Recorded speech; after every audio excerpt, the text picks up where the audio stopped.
Hello, I'm C. Stephen Ellis, novelist, and this is my podcast, The Writer's Mind. Here we will discuss all aspects that relate to the craft, business, and creative side of writing. For more information or a transcript of this podcast, please go to my website, www.cstephenellis.com, and that's Stephen with a V. So focus your ears because it's time to step inside the writer's mind.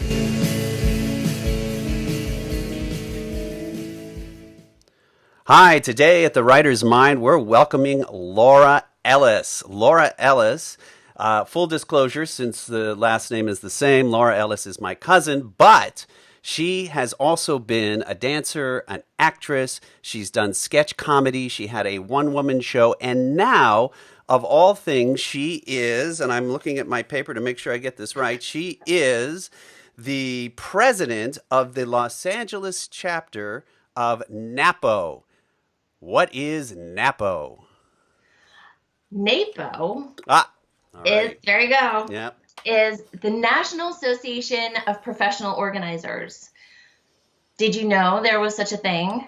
That there's that many organizers that we have our own association. And it's national. There's one in every major city, and I'm the president here in Los Angeles. So this is, to me, this is fascinating on several levels. And this is why really I wanted you, despite the fact that we're related, this is why I really wanted you on the podcast, was because to me, you're a fascinating character unto yourself. You know, it's like how many people put professional organizers in their books as a character. Can you imagine you're a professional organizer, but you're on the run from the bad guys. But first, you notice that by organizing the bookshelf, somehow you find the secret compartment or something like that. And Yeah, absolutely. I mean, as organizers, we're in people's homes and spaces. It would be very likely that we could find something. I bet you do. Have you ever, just as a side thing, I got to come back to this. Let me make a quick note. Finding Okay. stuff. Okay. So also, though, on the second level, it's writers as a, I don't want to, characterize us as being sloppy people, but just look around my office, for God's sakes. It's like nothing but clutter. And the same thing with a lot of other writers I know. Their desk has mounds of paper. They're trying to create characters. They get scene ideas. It's a Post-it that suddenly goes onto the middle of their monitor, and then they don't even remember why it was there, etc. So kind of wondering how somebody like you could bring some clarity and perhaps, I hate to use the word, but organization to their life. Yeah. Yeah, that's what I do. I do work with creative personalities and industries. I've got artists and I do have writers. The thing is, it all depends on the client. It's what they want and what they need and what works for their life. I can't impose my organizing vision onto what they do. But having said that, usually when people call me, it's because they need to solve a problem. So something is not working for them. And that's why they pick up the phone and call me.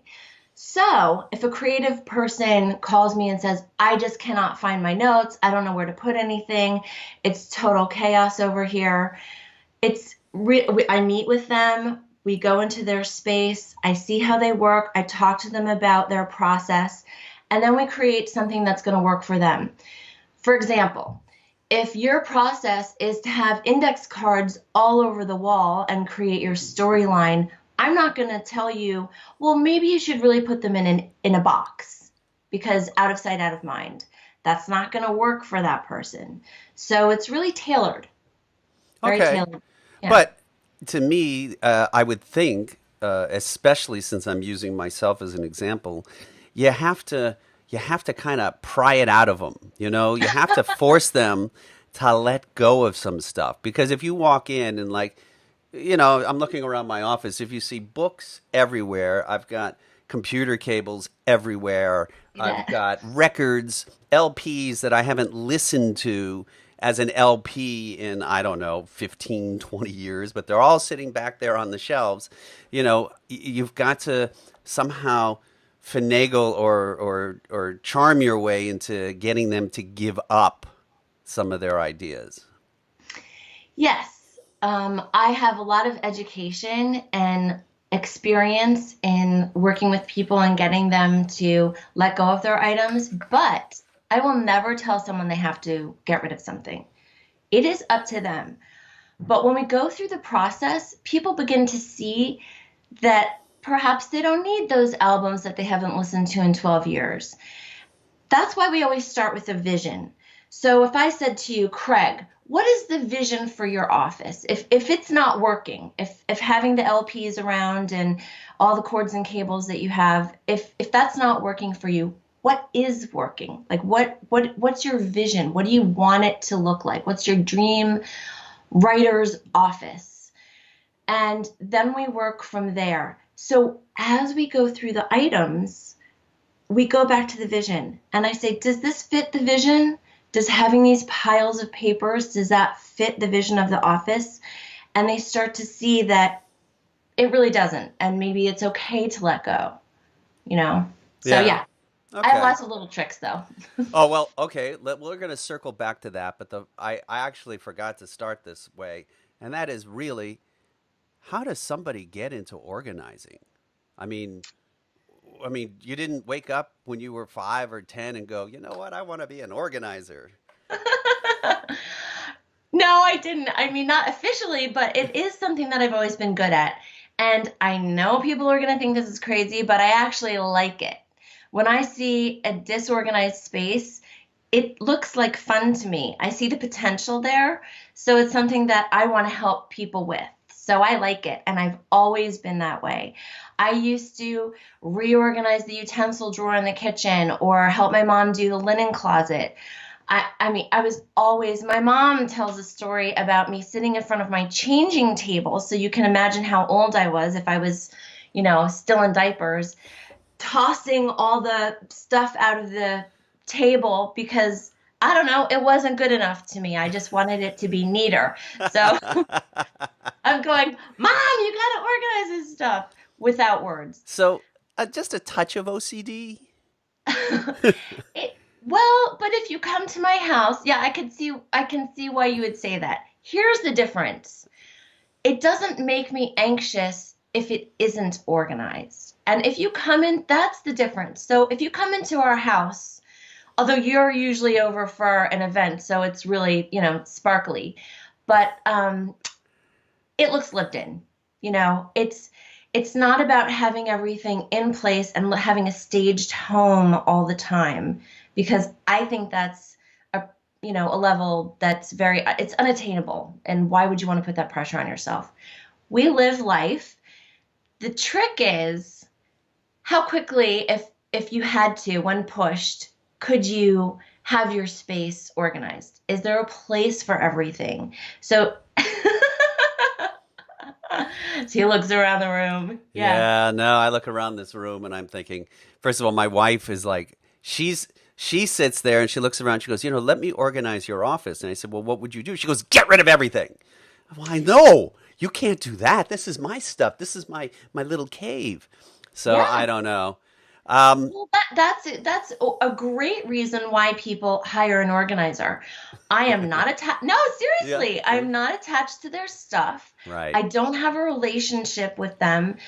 So if, for example, you were to work with a professional, it's I'm not going to go in there and say get rid of this. It's a different relationship, and perhaps you would be more open to it because when it's your spouse telling you something, it's much easier to say get out of here. I don't want you to tell me what to do. Stop telling me what to do. Right. So In this room, stop telling me what to do. You can tell me what to do in other rooms, but this well, room, that's up to you. yeah. So, all right. So then how do you, because I know that you studied dance, you Hmm. studied acting and theater, and you were in improv groups and you did a one woman show and and again, I know we're related, but you were Yep. fantastic. You were hysterically funny in your Oh, shows. And I wanted to know, how do you go from doing that to actually saying, all right, I'm going to be a professional organizer and actually get into this as a living. Right, making the leap from just something that I'm good at Right. to a profession and having a company. Um, well, like I said, it's something that I've always been good at. I always did it on the side. And while I was pursuing my creative endeavors, I didn't want to go the route of waitressing. I needed a little bit more stability in my life. So I had day jobs, and that's how I learned how to organize offices because I worked as an executive assistant in New York, and I was living in Manhattan, which is a very space challenged place. So all my friends who had difficulty putting their things away in their apartments would come to me and say, "Can you help me do this?" And so I started to do it on the side for them.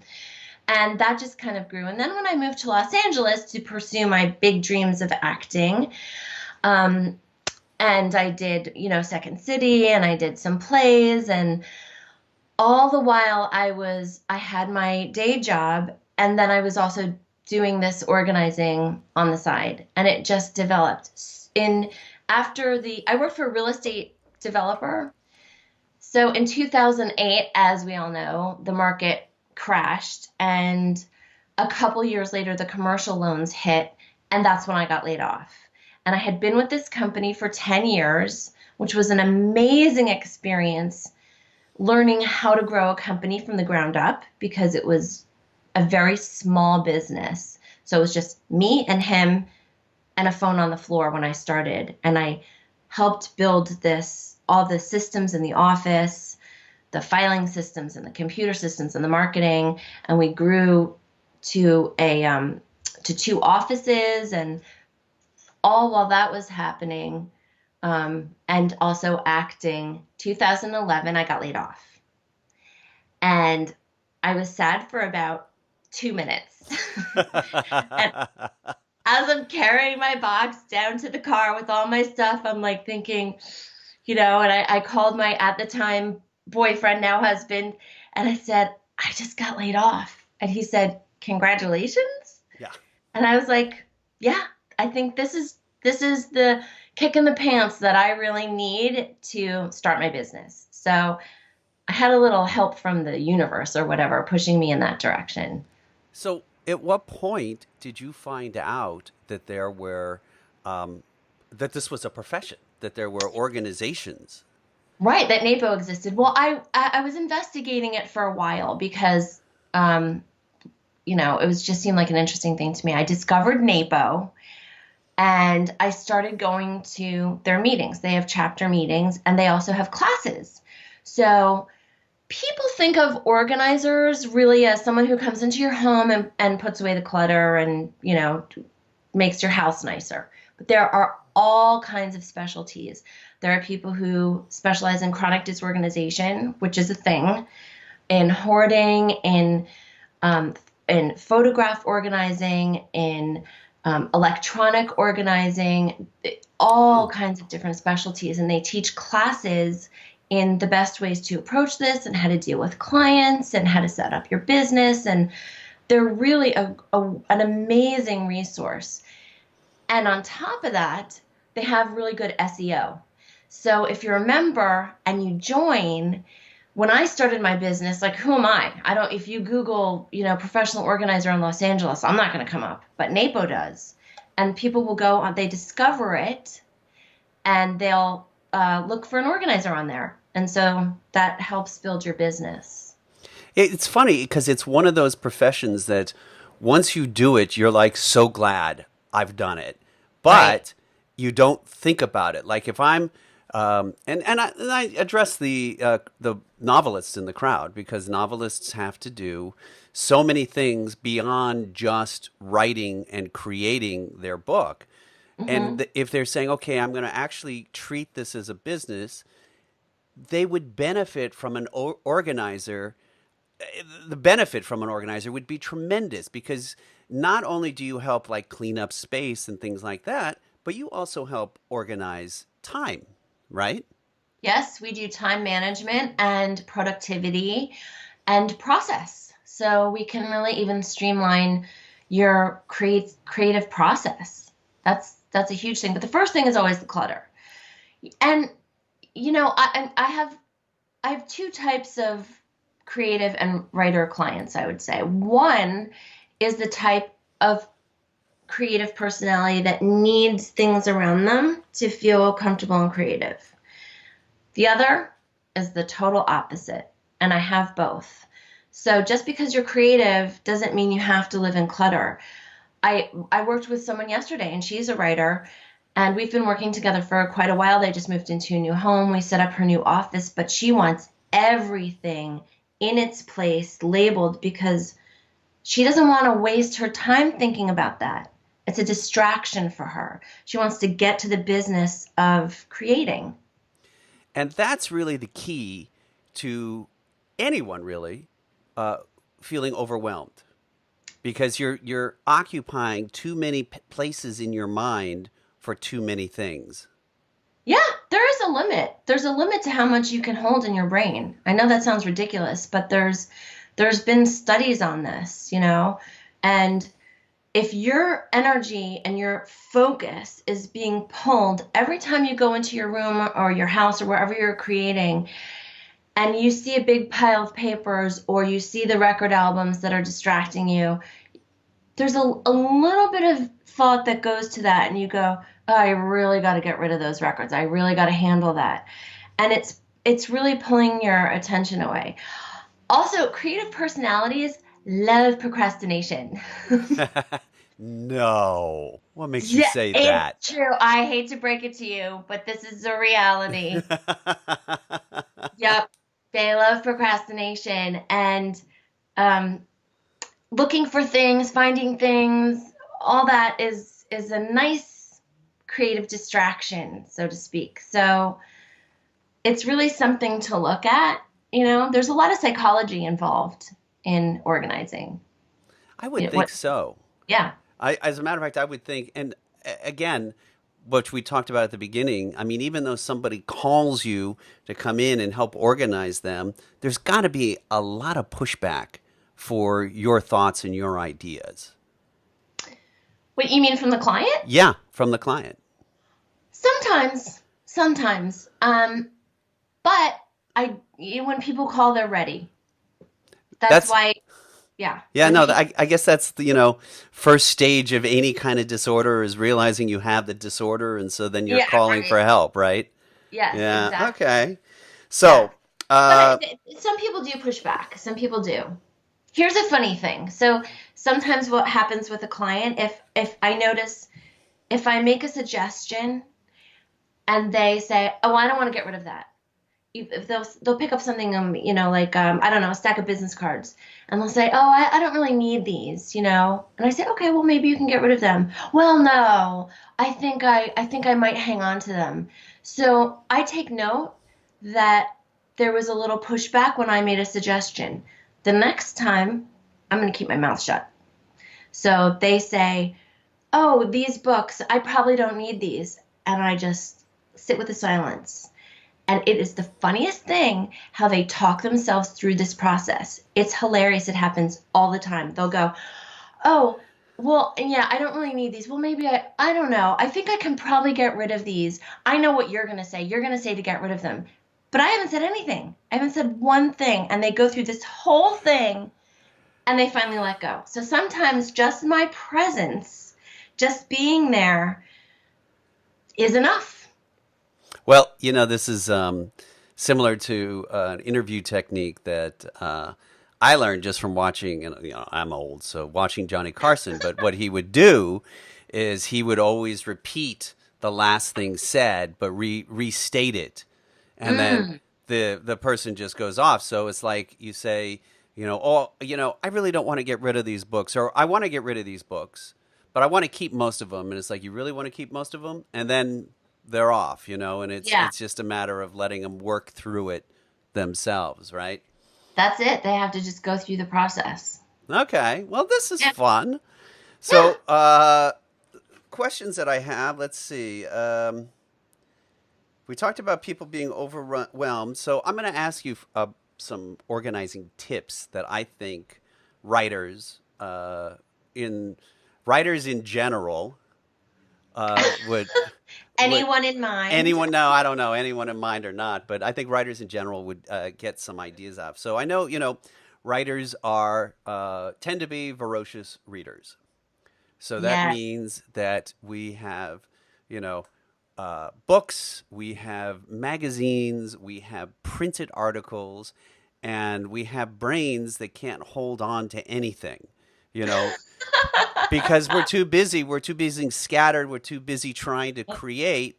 And the fact that the brain can't hold on to anything is like, well, we better keep this article here for it. And I know that you are also, one of the tools you use is Evernote. And I Yes. want to, how do you employ Evernote into that kind of, I got to get rid of the magazines. I got to get rid of some of these books that I haven't read in years, things like that. Okay, well, I'll go backwards Okay. from the list that you asked. So you talked about books, magazines, and Evernote. So Evernote, I'm a certified Evernote consultant, and that means I know a lot about Evernote. There, probably more than you will ever want to know. It's an amazing tool. It's not the most user friendly when you first start it. So I often hear people start to use it. They say, I don't really like it. And then they abandon it. I would say stick with it. There's tons of videos and resources out there for how to set things up. One of my favorite things about Evernote is the scanning feature. And the web clipping feature. So when you're browsing the internet, you come across an article that may be wonderful for your next novel, your something juicy that you want to file away. You can clip it on the internet, and it goes directly into a notebook, which all becomes searchable text in your notebook, which you now have on your phone, on any device that you're carrying around. So if you're traveling, you still have the same information. It's not locked up in your office. You can also do the same thing with scanning. So I love the Fujitsu Scan Snap. It's this little teeny portable scanner. It's so fast. It's amazing. It's a little pricey, but for me, it's worth it. And if you have a lot of articles, clipped paper, I find it very, very helpful because you can scan that stuff into Evernote too, and it all becomes searchable. So let me ask you a question here, and this is a technical question. Then, what is the difference between, taking your iPhone and taking a picture of something and sending it to Evernote or scanning it? Not really anything. It's if you take a picture of it from your phone, you have to make sure that it goes in as a PDF. So you know how it's not as a JPEG. Because JPEGs are not searchable, but Right. PDFs are. Correct. Got it. So Okay. you have to use an app on your phone that's I think there's one called Scannable for iPhone, and so it's basically the same thing. You're taking a picture of it, and it will go right into your Evernote notebook, and it's searchable. And I think as a writer, that would be super useful. It's so much easier than flipping through that file and all those clippings, which probably will take you down some other rabbit hole because, you know, there's a lot of distraction in a paper file with clippings. And you're going to look at another article and go, oh, look at this shiny thing. What's over here? Right? Instead of keeping focused on the task at So hand. you're saying writers are like cats? Well, yeah, maybe. Or dog squirrel, Yeah, you know. exactly. Um, and then, okay, magazines. Just stop ordering magazines. See that mess? I don't know if you can see it, but in the I can see it. yeah, it's massive. And they're all wine or cooking or food and wine and all that stuff. And All those now here's an interesting thing. Yeah, I know you're a big cook. Do you refer to those magazines for recipes? No, absolutely right? not, right? I used to go through this Busted. tremendous process of where I would, find the magazine recipe, then find the recipe online, then copy the recipe into my recipe program. And it's like, by that time, it takes me an hour to do like four recipes or something like that. And quite frankly, especially running, a novelist business, Noveling. a noveling business, running that full time. It's crazy. I just don't have the time for that. And it's also, like you say, it's like legitimized procrastination to It do it. is. Yeah. Yeah. Yeah. Yeah. And it's not getting you anywhere. So here's the funny thing that what I heard you talk about in there, which is very common. So you get a magazine, then you go online to find the recipe. Right. I mean, isn't that where everybody gets anything? The World Wide Interweb has so much information, and it's there. We don't need. I listen. I love magazines. I love going to a Barnes and Noble if you can find one anymore, and Yeah. getting a big stack of design magazines and a cup of coffee and flipping through all the shiny glossy pages. Love it. But will I ever subscribe to one? No. Have you ever subscribed to I magazines? actually I do. I get real simple. People gift it to me, Oh, but because that's an organizing magazine, right? it is. It's Yeah. an organizing magazine, and here's how many of them do I have right now? Well, actually, I don't see anything behind One. you. Well, I don't have them. I don't have it in here, but yeah, I've one. As a matter of Let me fact, tell you what magazines are good for. yeah. Boot shapers. Booch. If you have tall boots, which I hope you don't, you roll them up, put them in your boots.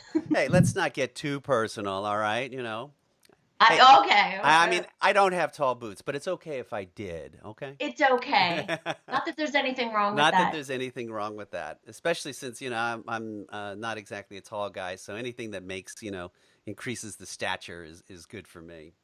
Got Uh, to do it. Got to do it. So again, so magazines, just stay away and realize that you can get anything, almost anything in a magazine, you can get online. And on top of that, there are programs now that actually source their content from magazine articles all the time. And I'm thinking of Flipbook, I think is what I'm thinking of. Yes, yes, yes, yes. So when you start going through that, you can even search the things that you're interested in, and then you can come across that article about wine or that article about, Yeah.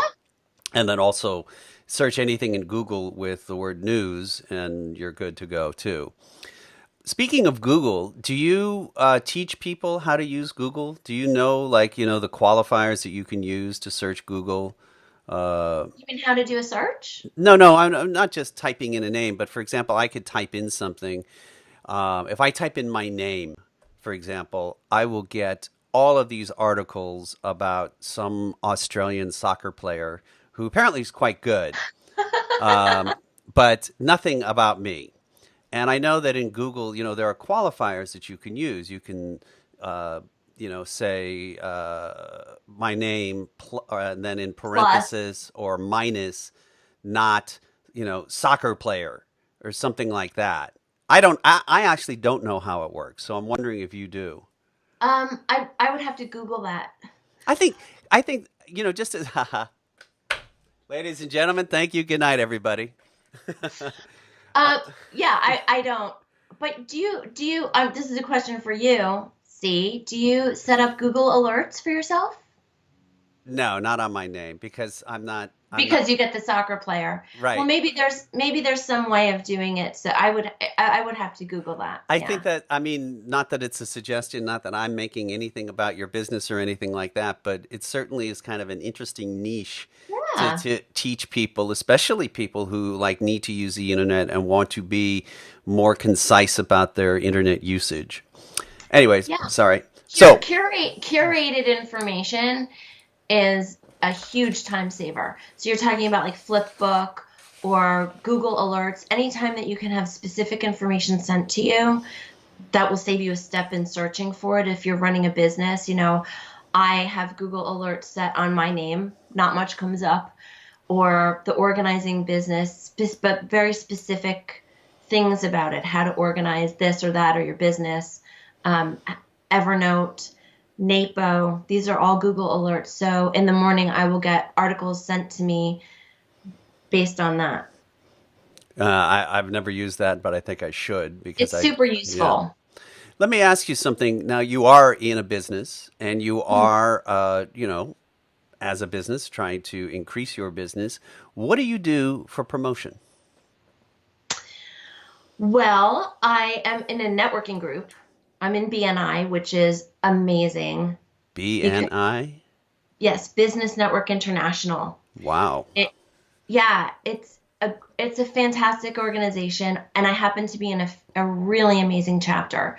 We have 55 members, and the way that it's set up is there's only one profession per person, so I'm the only organizer, and there is no competition. So for all of those people, I am their organizer. So now they go out into the world and they're my sales force and I'm theirs. So, if someone asks me for a handyman or a contractor or a computer guy, which I get a lot when I'm working in offices, people need either cord management or whatever problems they're having. I've got the guy to do that. And I call them and say, you got to talk to Lawrence. He's going to help you out. So they are my sales force, and that has been huge. Wow. NAPO is very helpful that way, especially because I'm in a leadership role, so I'm out there in front a little bit more. Word of mouth, my clients, if I can turn a client into a fan, that's that's the best thing. Social media? Social media, yeah. Instagram, yes. And Organized by Ellis on Instagram. have you done any paid advertising? I've done some Facebook ads, and that's helpful. I haven't really seen any, nothing that I can qualify on ROI for that.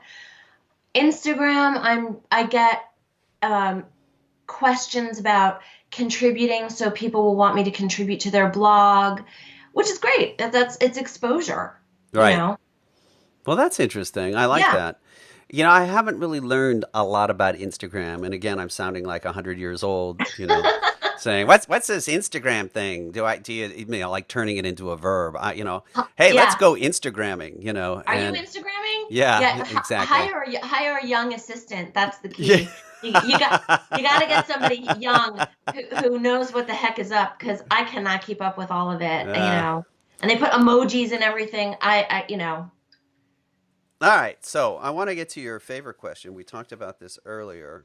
Yeah. So, what, if any, allegory exists between cleaning and organizing your space and cleaning and organizing your mind? Your ability to get things done and be a little bit more organized up here. Yeah. Well, it's never about the stuff, ever. People call me because they think they have a clutter problem, and there's always something deeper. There's always another reason why that clutter is sitting there. So, as we go through the process, usually when I open the door, I can see the weight and the embarrassment and the shame, which for me, there's no judgment about anything I do for my clients, but I can visibly see it. And after we have a session and we get things going and we start the organizing process and things start to feel a little lighter, there's a change. There's a physical change in their body, in their presence. They look lighter. I can see their mind is more clear. And that would just be after one session.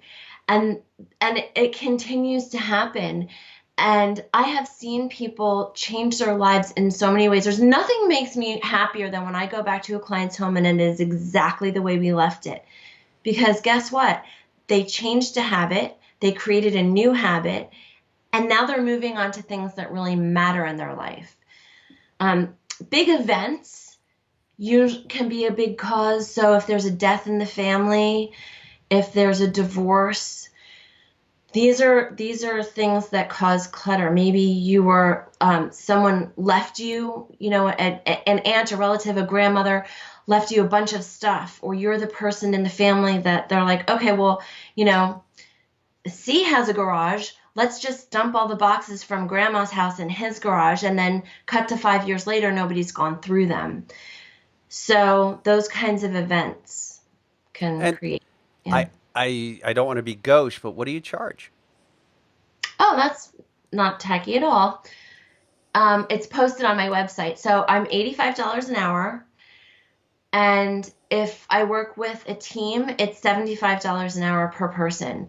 And it's much more effective to work with a team.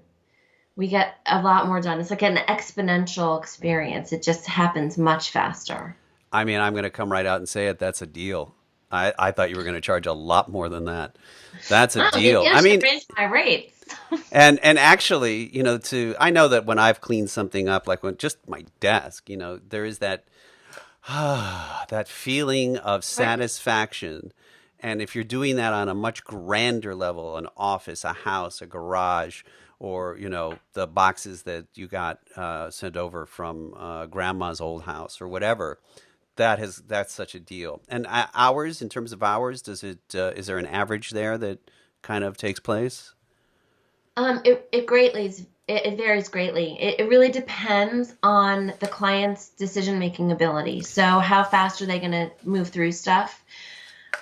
Usually, if I will just say if it's a very cluttered but kind of average office, we can make a big difference in 24 hours. Okay. Like a So really big difference. we're running out of time, and I've got so many more questions. So I want to try and circle back to one, which I just thought would be funny and amusing. Have you ever, when you're going through stuff, have you ever found something where somebody's like, "Oh, and they're just like, something inappropriate? I don't want any names or anything, but just something fun that was, like, oopsie." Yeah, all the time, all the time. You don't have to tell me what it is, No, but I but mean, I have does it organized. begin with a P and end with an N?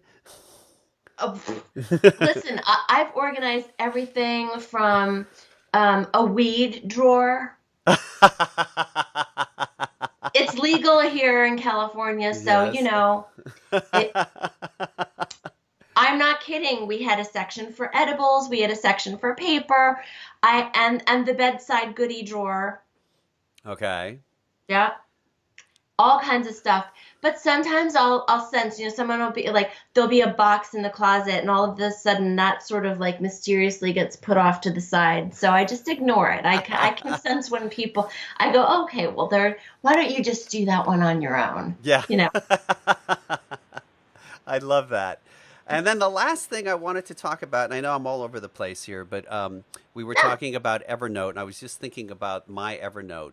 And it's like Evernote is great, but even my Evernote is bloated because I don't know how to use it properly, or it's just it's just bloated, and maybe it's okay to be bloated because of the way Evernote works in terms of searching and finding stuff.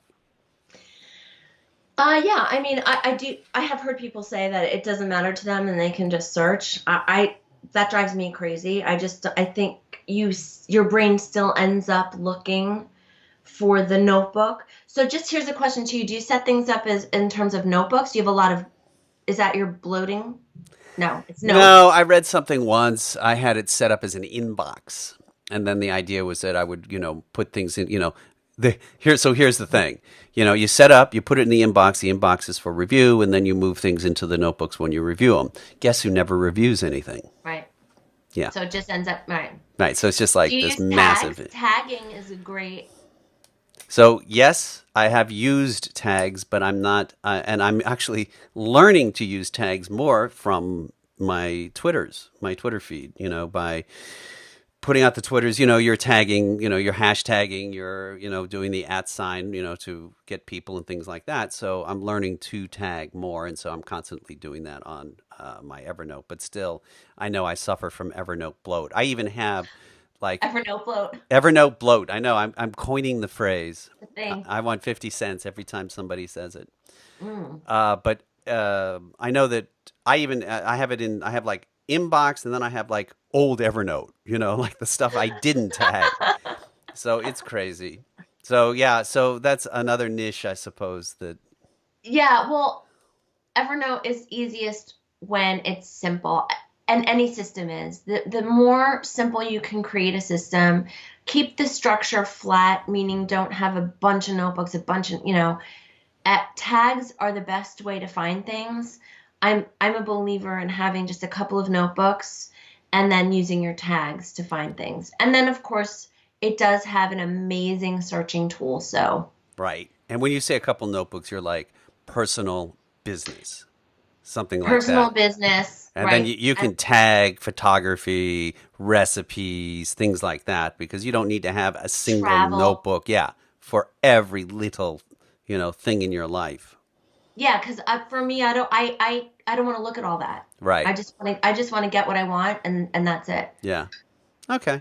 Well, you have been an incredible interview. Thank you very much. I want you to tell everyone how they can get a hold of you, and if they need to be organized in Los Angeles, they call you, but also let everybody know how to get a hold of the organization no matter where they are. Okay, well, my website is organizedbyellis.com. You can reach me there. Should I give my phone number? If you want. Okay. 310-493-7201. Also follow me on Instagram at Organized by Ellis. And if you're looking for an organizer in your city, you can Google NAPO, NAPO, and the National Association of Professional Organizers will come up. And there's a search function on there, and you can find a professional organizer in your area. Thanks so much, Laura. This was terrific. Thank you. So fun.